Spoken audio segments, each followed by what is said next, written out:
Hi friends, ಎಲ್ರಿಗೂ ನಮಸ್ಕಾರ. ಹಸೆಕಾಳು season ಆಗಿರೋದ್ರಿಂದ ಹಸೆಕಾಳು ಜೊತೆಗೆ ಅದರಲ್ಲೂ ತೊಗರಿಕಾಳು ಜೊತೆಗೆ ನುಗ್ಗೆ ಸೊಪ್ಪು ಹಾಕಿ ಉಪ್ಸಾರು ಮಾಡ್ಕೊಳ್ತಿದ್ದೀನಿ. ತುಂಬಾ ಚೆನ್ನಾಗಿರುತ್ತೆ ಈ ಸಾಂಬಾರು.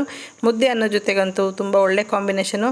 ತುಂಬ ರುಚಿಯಾಗಿರೋಂಥ ಈ ಸಾಂಬಾರನ್ನ ಮಾಡೋದು ಹೇಗೆ ಅಂತ ನೋಡೋಣ. ಮೊದಲಿಗೆ ನಾನಿಲ್ಲಿ ತೊಗರಿಕಾಳು ತೊಗೊಂಡಿದ್ದೀನಿ. ಹಸಿದು ತೊಗರಿಕಾಳು ಸಿಗಲಿಲ್ಲ ಅಂದರೆ ಹಸಿ ಅವರೆಕಾಳು ಕೂಡ ಇದೇ ರೀತಿಯಲ್ಲಿ ಉಪಯೋಗಿಸ್ಕೊಳ್ಬೋದು, ಚೆನ್ನಾಗಿರುತ್ತೆ. ತೊಗರಿಕಾಳನ್ನ ಸ್ವಲ್ಪ ಚೆನ್ನಾಗಿ ತೊಳೆದಿಟ್ಕೊಳ್ತಾ ಇದ್ದೀನಿ. ನಾನಿಲ್ಲಿ ನುಗ್ಗೆ ಸೊಪ್ಪು ಉಪಯೋಗಿಸ್ಕೊಂಡಿದ್ದೀನಿ.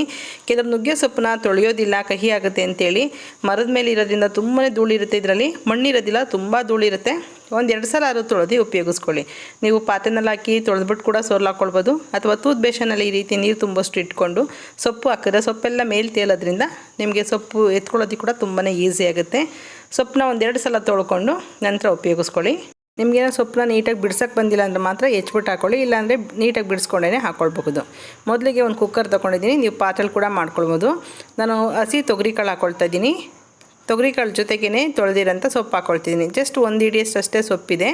ಸೊಪ್ಪು ನೀವು ನುಗ್ಗೆ ಸೊಪ್ಪು ತೊಗೊಂಡು ಬಂದಾಗ ಅಕಸ್ಮಾತ್ ಮಾಡೋದಕ್ಕೆ ಟೈಮ್ ಇಲ್ಲ ಅಂದರೆ ನೀಟಾಗಿ ನ್ಯೂಸ್ ಪೇಪರ್ ಅಥವಾ ಟಿಶ್ಯೂ ಪೇಪರ್ನ ಸುತ್ತಿಟ್ರೆ 1 ವಾರದ ತನಕ ನುಗ್ಗೆ ಸೊಪ್ಪು ಚೆನ್ನಾಗಿರುತ್ತೆ. ನಂತರ ತೊಳೆದು ಈ ರೀತಿ ಉಪಯೋಗಿಸ್ಕೊಳ್ಬೋದು. ನುಗ್ಗೆ ಸೊಪ್ಪು ಸಿಕ್ಕಿಲ್ಲ ಅಂದರೆ ಎಲ್ಲನ ಹಳ್ಳಿ ಕಡೆ ಸಿಕ್ಕರೆ ತೊಗೊಂಡು ಬಂದು ಆ ರೀತಿ ರೋಲ್ ಮಾಡಿ ಇಟ್ಕೊಳ್ಳಿ. ಈಚೆನೇ ಇಟ್ಟರೆ ಬಾಡೋಗುತ್ತದು, ನೀರು ಹಾಕಿನೂ ಇಡೋ ಅವಶ್ಯಕತೆ ಇಲ್ಲ, ಅದನ್ನು ಚೆನ್ನಾಗಿರೋದಿಲ್ಲ. ಸ್ವಲ್ಪ ಉಪ್ಪು ಹಾಕ್ಕೊಂಡಿದ್ದೀನಿ. ಇಲ್ಲಿ ಒಂದು 300 ml ಅಷ್ಟು ನೀರು ಅಷ್ಟೇ ಉಪಯೋಗಿಸ್ಕೊಳ್ತಾ ಇದ್ದೀನಿ. ತುಂಬ ಅವಶ್ಯಕತೆ ಇಲ್ಲ, ನೀರು ನೋಡ್ಕೊಂಡು ಉಪಯೋಗಿಸ್ಕೊಳ್ಳಿ. ನಾನು ನೈಟಿಗೆ ಮಾಡೋದಿದ್ರೆ ಬರೀ ಮುದ್ದೆಗೆ ಮಾಡ್ತಾಯಿದ್ದೀನಿ, ಅನ್ನ ತಿನ್ನೋದಿಲ್ಲ ನೈಟಲ್ಲಿ. ಹಾಗಾಗಿ ಮುದ್ದೆಗಾದರೆ ಸಾಕಾಗುತ್ತೆ, 2-3 ಜನಕ್ಕಾಗಷ್ಟು ಸಾಂಬಾರು ಸಾಕಾಗುತ್ತೆ. ನಾನೀಗ 1 ವಿಸಲ್ ಕೂಗಿಸ್ಕೊಂಡು ಒಂದು 5 ನಿಮಿಷ ಬಿಟ್ಟು ನಂತರ ಕುಕ್ಕರ್ ಕ್ಯಾಪ್ನ ಓಪನ್ ಮಾಡ್ಕೊಳ್ತಿದ್ದೀನಿ. ನೋಡಿ, ಓಪನ್ ಮಾಡಾದಮೇಲೆ ಈ ರೀತಿ ಉಪ್ಪು, ನೀರು, ಕಾಳು, ಸೊಪ್ಪು ಇಷ್ಟೇ ಹಾಕಿದ್ದು 1 ವಿಸಲ್ ಕೂಗಿಸಿದ್ದೀನಿ. ಇದನ್ನು 1 ನಿಮಿಷದಷ್ಟು ಮತ್ತೆ ಕುದಿಸ್ಕೊಳ್ಳೋಣ, ಚೆನ್ನಾಗಿ ಮಿಕ್ಸ್ ಮಾಡಿಬಿಟ್ಟು. ಉಪ್ಪಿನ ಮತ್ತೆ ಹಾಕೋದು ಬೇಡ, ಪಲ್ಯ ಮಾಡ್ತೀವಲ್ಲ ಆವಾಗ ನೋಡ್ಕೊಂಡು ಬೇಕಾದ್ರೆ ಉಪ್ಪಿನ ಹೆಚ್ಚಿಸ್ಕೊಳ್ಬೋದು. ನೋಡಿ, ಕಾಳು ಕೂಡ ಸಾಫ್ಟಾಗಿ ಬೆಂದಿರುತ್ತೆ, 1 ವಿಸಲ್ ಬೆಂದೋಗಿರುತ್ತೆ. ಸೊಪ್ಪು ಕೂಡ ಚೆನ್ನಾಗಿ ಬೆಂದಿರುತ್ತೆ, ಸಾಕು 1 ವಿಸಲು.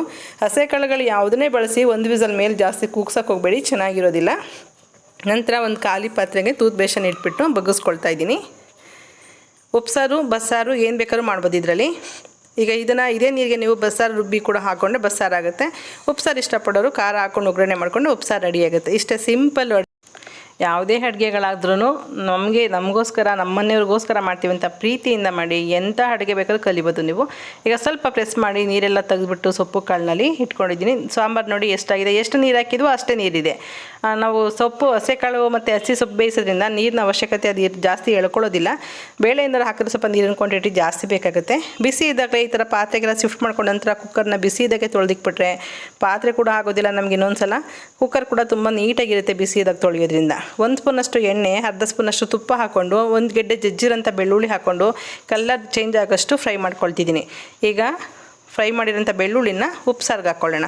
ಉಪ್ಸಾರ್ಗೆ ಹಾಕ್ಕೊಂಡು 1 ಸ್ಪೂನಷ್ಟು ಎಣ್ಣೆ ತುಪ್ಪ ಮಿಕ್ಸ್ ಮಾಡಿದ್ನಲ್ಲ ಅದನ್ನು ಹಾಕ್ಕೊಂಡು ಒಂದು ಸೈಡು ಕುದಿಯೋದಕ್ಕೆ ಇಟ್ಕೊಳ್ತೀನಿ.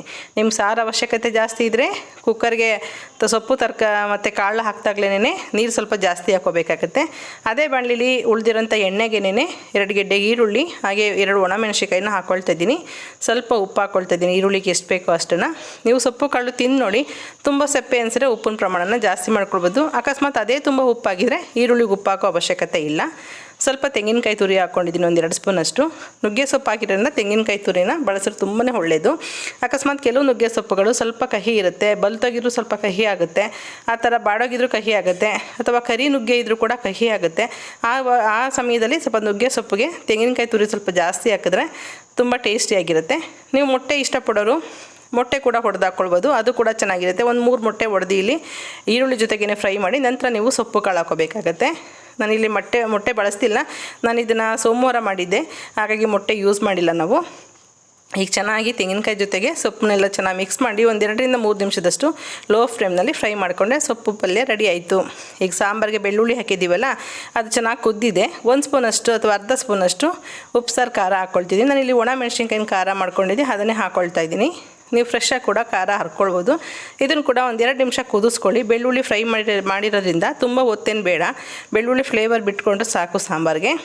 ನೋಡಿ, ಒಂಚೂರು ಕುದೀತಾ ಇದೆ, ಸ್ಟವ್ ಆಫ್ ಮಾಡೋಣ. ಮುದ್ದೆ ಅನ್ನ ಜೊತೆಗಂತೂ ಈ ಸಾಂಬಾರು ತುಂಬಾ ಒಳ್ಳೆ ಕಾಂಬಿನೇಷನು. 2-3 ಜನಕ್ಕೆ ಆಗುತ್ತೆ ಈ ಸಾಂಬಾರು. ನೀವು ಎಷ್ಟು ಉಪಯೋಗಿಸ್ತೀರಾ ಅದ್ರ ಮೇಲೆ ಡಿಪೆಂಡ್ ಆಗಿರುತ್ತೆ ಸಾಂಬಾರು. ಓಕೆ ಫ್ರೆಂಡ್ಸ್, ಈ ವಿಡಿಯೋ ಇಷ್ಟ ಆಯ್ತು ಅಂತ ಅಂದ್ಕೊಳ್ತೀನಿ. ನುಗ್ಗೆ ಸೊಪ್ಪು ಸಿಗಲಿಲ್ಲ ಅಂದರೆ ಕೀರೆ ಸೊಪ್ಪು, ಕಿಲ್ಕೀರೆ ಸೊಪ್ಪು, ಬೆರ್ಕೆ ಸೊಪ್ಪು, ಒಣಗೊನೆ ಸೊಪ್ಪು ಏನು ಸೊಪ್ಪು ಬೇಕಾದರೂ ಹಾಕ್ಕೊಂಡು ಈ ಕಾಳು ಜೊತೆ ಇದೇ ಮೆಥಡ್ನಲ್ಲಿ ಸಾಂಬಾರು ಮಾಡ್ಕೊಳ್ಬೋದು. ಓಕೆ ಫ್ರೆಂಡ್ಸ್, ನೀವೇನು ನಮ್ಮ ಚಾನಲ್ಗೆ ಹೊಸಬ್ರಾಗಿರೋ ಸಬ್ಸ್ಕ್ರೈಬ್ ಮಾಡ್ಕೊಳ್ಳೋದು ಮರಿಬೇಡಿ. ಹಾಗೆ ನಿಮ್ಮ ಅಭಿಪ್ರಾಯ ಅನಿಸಿಕೆಗಳನ್ನ ಕಮೆಂಟ್ ಮೂಲಕ ತಿಳಿಸಿ. Okay bye, thank you.